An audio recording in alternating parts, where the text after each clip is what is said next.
देखिए, जो शिक्षक भर्ती का मामला है ये बहुत पुराना है।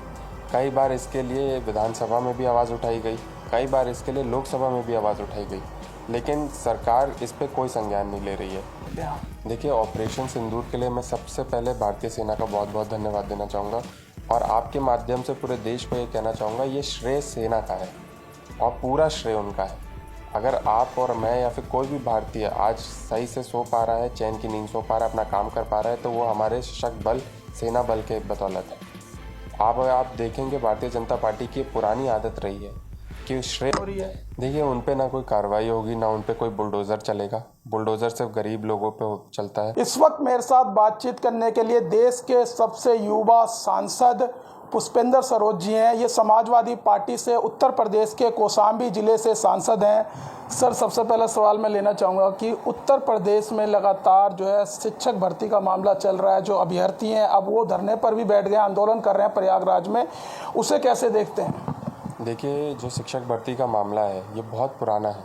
कई बार इसके लिए विधानसभा में भी आवाज़ उठाई गई, कई बार इसके लिए लोकसभा में भी आवाज़ उठाई गई, लेकिन सरकार इस पे कोई संज्ञान नहीं ले रही है।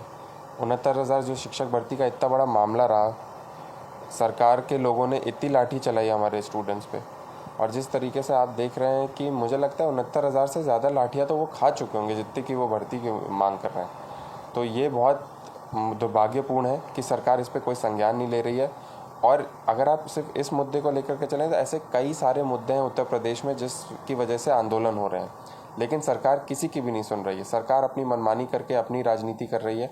हिंदू मुस्लिम की राजनीति, किस तरीके से ध्रुवीकरण पैदा हो, किस तरीके से समाज बढ़ जाए। और आप लगातार देख रहे होंगे कि सीओ से लेकर के हर ऐसा अधिकारी जो सिर्फ प्रमोशन के नाम पर अनर्गल बयान दे रहा है और लोगों को बांटने की बात कर रहा है, कहीं ना कहीं उसे सरकार का भी संरक्षण है।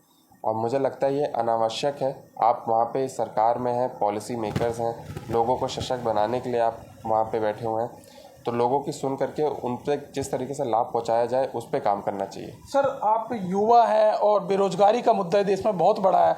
जिस तरीके से शिक्षक भर्ती को लेकर लगातार प्रदर्शन कर रहे हैं अभ्यर्थी, क्या आपने पहले संसद में आवाज़ उठाई है इनकी या अब आगे उठाएंगे? देखिए, समाजवादी पार्टी और इंडिया गठबंधन के जो भी उत्तर प्रदेश के सांसद हैं, लगातार सब ने आवाज़ उठा ली है इनके बारे में। संसद का ये मैटर भी नहीं है, लेकिन फिर भी देश की संसद में ये आवाज़ उठाई गई। वजह क्या, सरकार सुन क्यों नहीं रही है सर? देखिए, मुझे लगता है सरकार हमारे युवाओं के लिए, नौजवानों के लिए समर्पित नहीं है। अगर इनको रोज़गार पैदा करना होता तो इतना बड़ा बजट है, कोई ना कोई इंडस्ट्री लगा करके कहीं ना कहीं अपने रिक्त पदों को भर के इनको नौकरी दी जा सकती है। बिहार में माननीय तेजस्वी यादव जी ने भी ये करके दिखाया था, लेकिन अगर आप देखें उत्तर प्रदेश में कितने सालों से इनकी सरकार हो गई है, लेकिन आज तक इन्होंने कोई भी भर्ती देने का काम नहीं किया। सर, ऑपरेशन सिंदूर का लगातार प्रधानमंत्री जी रैलियां कर रहे हैं, उसमें जाकर जिक्र कर रहे हैं। ऐसे में उत्तर प्रदेश सरकार ने ही फैसला लिया है कि सामूहिक विवाह में जो है सिंदूर दान करेंगे, उसे कैसे देखते हैं आप? देखिए, ऑपरेशन सिंदूर के लिए मैं सबसे पहले भारतीय सेना का बहुत बहुत धन्यवाद देना चाहूँगा और आपके माध्यम से पूरे देश को ये कहना चाहूँगा, ये श्रेय सेना का है और पूरा श्रेय उनका है। अगर आप और मैं या फिर कोई भी भारतीय आज सही से सो पा रहा है, चैन की नींद सो पा रहा है, अपना काम कर पा रहा है, तो वो हमारे सशक्त बल, सेना बल के बदौलत है। आप देखेंगे भारतीय जनता पार्टी की पुरानी आदत रही है कि श्रेय लेने में सबसे आगे खड़ी हो जाएगी। मैंने आते चलते पोस्टर भी ऑपरेशन सिंदूर के देखे, तो माननीय प्रधानमंत्री जी सेना की यूनिफॉर्म में खड़े हुए हैं उसमें, लेकिन कोई भी मार्शल की फ़ोटो नहीं है उसमें, कोई भी सैनिक की फ़ोटो नहीं है उसमें। तो क्या ये पूरा का पूरा ऑपरेशन सिंदूर क्या माननीय प्रधानमंत्री जी ने किया था? सेना का कोई योगदान नहीं है इसमें। और अगर आपने कई ऐसे बयान देखे होंगे, क्योंकि ये घटनाएं हो रही हैं तो इस पर संज्ञान लेना चाहिए कि पहले भी सदन में पेंशन, सेना की पेंशन की मांग को लेकर के अगर आवाज़ उठाई हो, मैंने खुद वो आवाज़ उठाई। सेना में पर्सनल की कमी अगर है तो इसी वजह से उनको डबल ड्यूटी करनी पड़ रही है, जिस वजह से ऐसी घटनाएं हो रही हैं।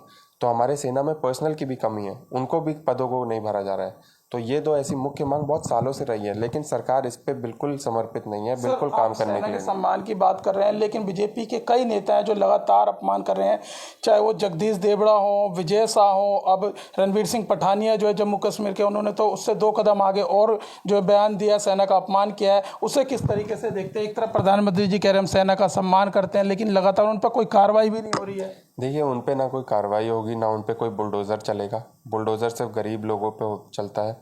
और अगर मैं बात करूं कि सांसद, विधायक, मंत्री तक ऐसे बयान दे रहे हैं हमारे सेना के खिलाफ, टिप्पणियां कर रहे हैं, और दूसरी तरफ आप देखेंगे तो इनको सिंदूर बांटने की एक योजना चालू कर दी गई। तो आप देखेंगे इनके दो मुखौटे हैं। ये बंद कमरे में लोगों के सामने अपने भाषणों में सेना के विरोधी बोलते हैं, लेकिन जब श्रेय लेना आता है, मार्केटिंग करना आता है, सबसे पहले भारतीय जनता पार्टी के। और ये अनावश्यक टिप्पणी, मुझे लगता है इससे दूर रहना चाहिए। हमारे और आपके जीवन में अगर कोई भी बाहर की तरफ से या फिर पाकिस्तान की तरफ से, बांग्लादेश की तरफ से या फिर चाइना की तरफ से कोई गतिविधियां नहीं हो रही हैं, तो वो सेना की देन है।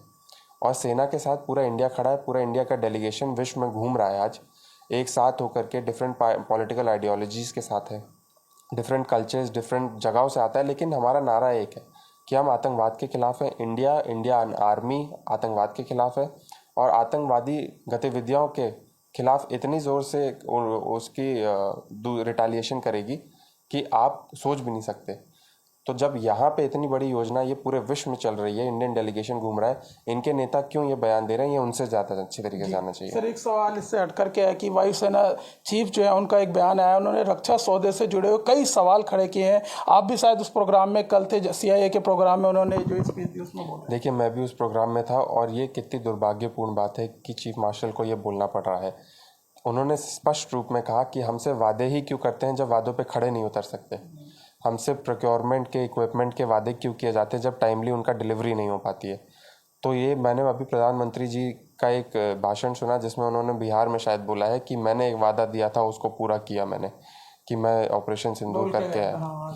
तो आज देखिए, जब हम गवर्नमेंट को, अपने आर्मी को कैसे सशक्त करना चाहिए, इक्विपमेंट टाइमली कैसे पहुंचाना चाहिए, इतने बड़े मार्शल बोल करके चले गए, तो वहाँ के वादे को क्यों नहीं पूरा कर पा रहे? मेक इन इंडिया के बारे में भी बोला उन्होंने, उस पर सवाल खड़े किए। देखिए, मेक इन इंडिया के बारे में भी बोला उन्होंने। इतने साल हो गए मेक इन इंडिया पे, लेकिन आज भी सिर्फ भाषणों में मेक इन इंडिया चल रहा है। तो प्रधानमंत्री जी ने वो वादा क्यों नहीं पूरा किया जो हमारे आर्मी को उन्होंने एक वादा किया था और एक टाइमली डिलीवरेंस की बात की थी? क्यों सिर्फ चुनाव में और राजनीतिक भाषणों में उनके वादे सब खड़े उतरते हैं? क्यों हमारे आर्मी के लिए कोई काम नहीं कर रहा है वो? क्यों उनको इक्विपमेंट टाइमली नहीं पहुंचा पा रहे हैं? क्यों पर्सनल की भर्ती नहीं हो पा रही है? क्यों हमारे सैनिक बल को और सशक्त नहीं बनाया जा रहा है? ये सवाल को सरकार को देखना चाहिए। सरकार के पास जो बजट है, मुझे लगता है कि उसको सीधा सीधा उल्लेख सबके सामने रखना चाहिए कि बजट हमारे आर्मी का गया कहाँ। सर, अंतिम सवाल है कि जो मैंने शुरुआत करी थी उसी से अंतिम करना चाहूँगा कि जो शिक्षक भर्ती का मामला है, जो प्रदर्शन कर रहे हैं वहाँ पर कई ऐसी महिलाएं जिनका विवाह हो गया, इतनी परेशानियों से जूझ रही हैं, तो आप एक युवा होने के नाते क्या मानसून सत्र जब होगा तो ये मुद्दा संसद तक लेकर जाएंगे? देखिए, मैं ज़रूर लेकर जाऊंगा ये मुद्दा संसद तक, और मैं यहाँ पे भी बोलता हूँ कि चाहे चिट्ठी के माध्यम से हो, चाहे किसी से भी मिलना हो, मुझे प्रधानमंत्री जी से खुद मिलना हो, मैं खुद मिल करके उनसे ये संज्ञान में लाऊंगा ये चीज़, और सदन में मैं उनको वादा देता हूँ कि उनकी आवाज़ ज़रूर उठेगी। जी, बहुत बहुत धन्यवाद सर। तो देखिए, हमारे साथ बातचीत करने के लिए थे समाजवादी पार्टी से सांसद पुष्पेंद्र सरोज, जिनका साफ तौर से कहना है जो यूपी में शिक्षक भर्ती का मामला चल रहा है, उनकी आवाज़ मैं सड़क से लेकर संसद तक उठाऊंगा। फिलहाल इस वीडियो में बस इतना ही। बाकी खबर देखने के लिए देखते रहिए पॉलिटिशियंस इंडिया न्यूज़। धन्यवाद। अगर आपको हमारा वीडियो अच्छा लगा तो हमारे चैनल को सब्सक्राइब करें, हमारी वीडियो को लाइक करें, शेयर करें, और ऐसे ही देश की तमाम बड़ी खबरों के लिए जुड़े रहें पॉलिटिशियंस इंडिया के साथ।